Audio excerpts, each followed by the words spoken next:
Remember last week when we said that God, the Trinity, is like an egg with a shell, a yolk, a white part? There's three distinct things that are one, but they're three. They're one, but they're three. Do you remember that? Well...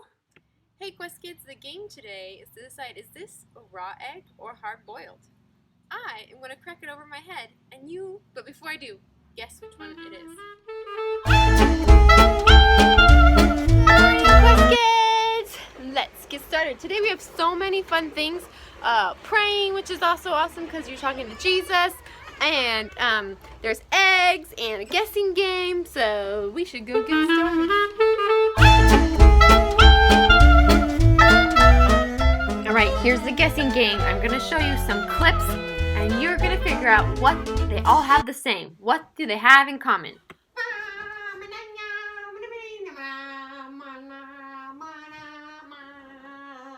I just can't wait to be king. You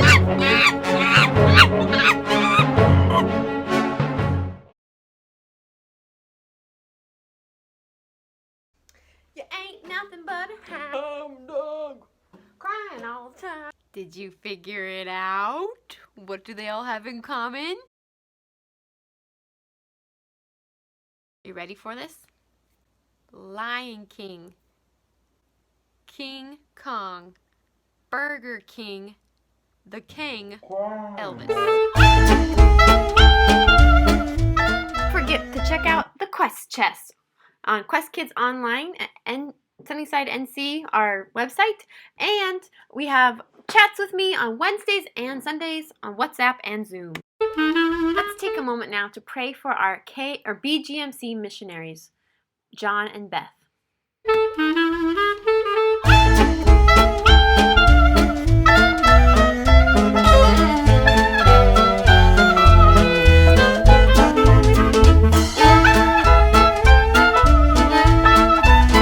Let's also pray for our friends at the Sunnyside Assisted Living.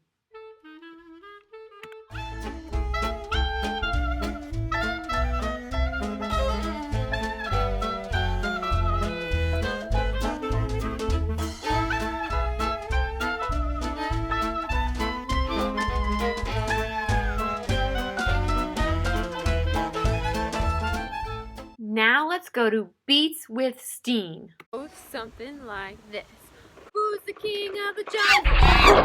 Who's the king of the sea? Bubble, bubble, bubble. Who's the king of the universe? The jungle and the sea. So who is it? Who's the king? Don't mind the adorable children in the background.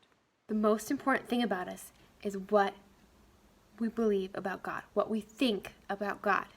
So whoever we think God is, that changes everything else. That changes who we think we are and what we do.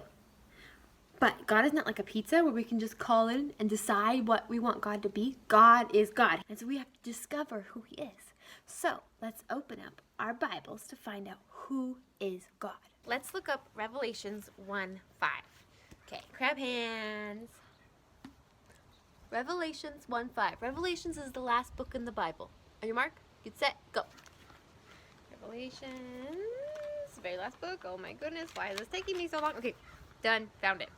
All right, it says, and from Jesus Christ, the faithful witness, the firstborn of the dead, and the ruler of kings on earth. Remember the questions we have to ask? The first question is, what does this say about God?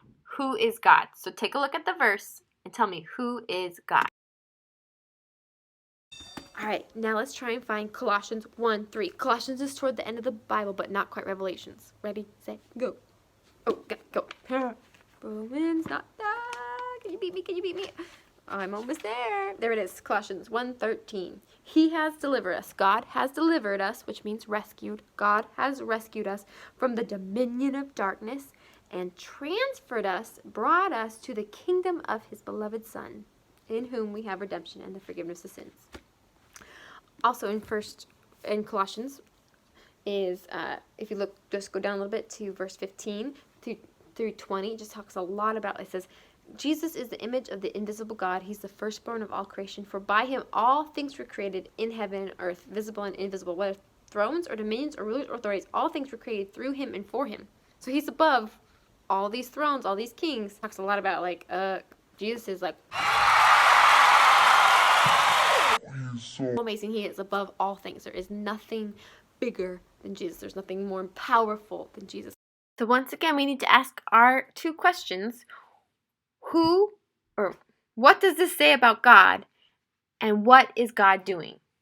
Here's the verse again. For he rescued us from the dominion of darkness and brought us into the kingdom of the Son he loves. Who is God and what is he doing?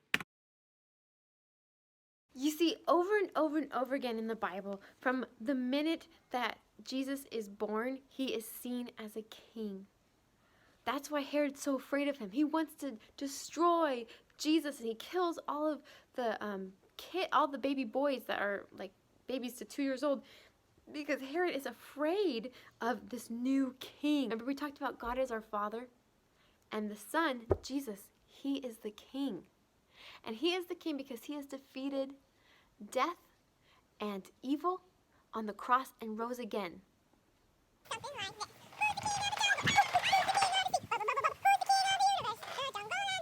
Who's the king of the jungle? Who's the king of the sea? Who's the king of the universe? The jungle and the sea. I tell you, Jesus. Yes, he's the one for me. 1, 2, 3. He's the king of the universe. The jungle and the sea. Who is the Bible telling us Jesus is? Jesus is the king of the whole world. And now, so what does he do? What kind of king is he? You can look up an amazing story in John 13 to see what kind of king we have. We have Jesus, the king. See Jesus taking off his robe, putting himself in a place of a servant, washing the dirty, icky, nasty stuff off of his disciples' feet, his friends' feet, his friends who are confused and don't get it, who fight about how awesome they are. He washes their feet, even in their confusion and in their and you know who else's feet he washes? He washes Judas's feet, his friend who's going to betray him, his friend who's going to hand him over to be killed. He's also the king that in Luke 12, it talks about this master.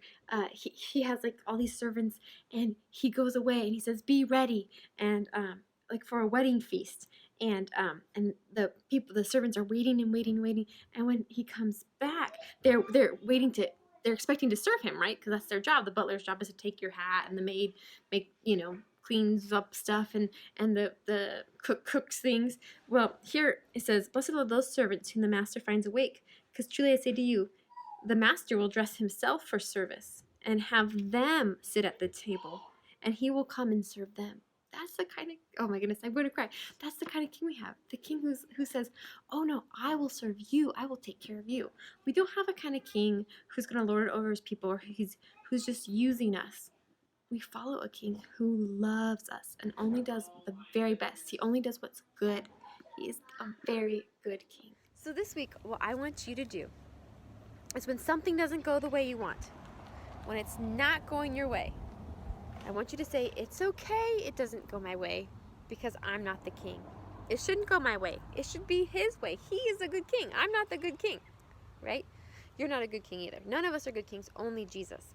So one thing we have to do, like I said, is let go of the way we want things to go and let Jesus do it the way he wants things to go. And the second thing is I want you to listen to the voices, okay?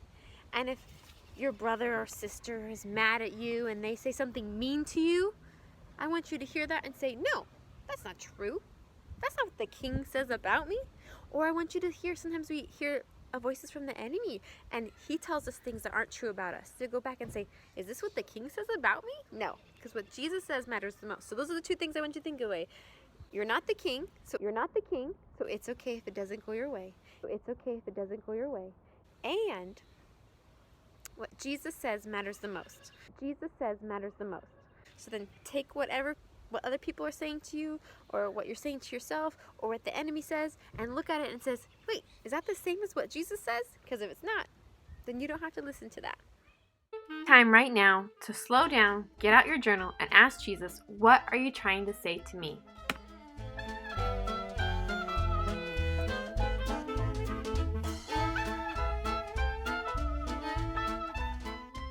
that you've all been waiting for?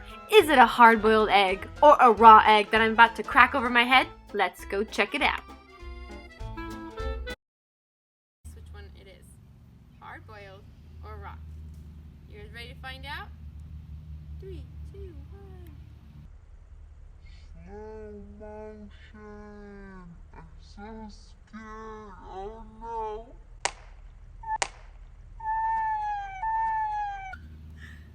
It was raw. All right, Quest Kids, I'll see you next week. Have a lovely week.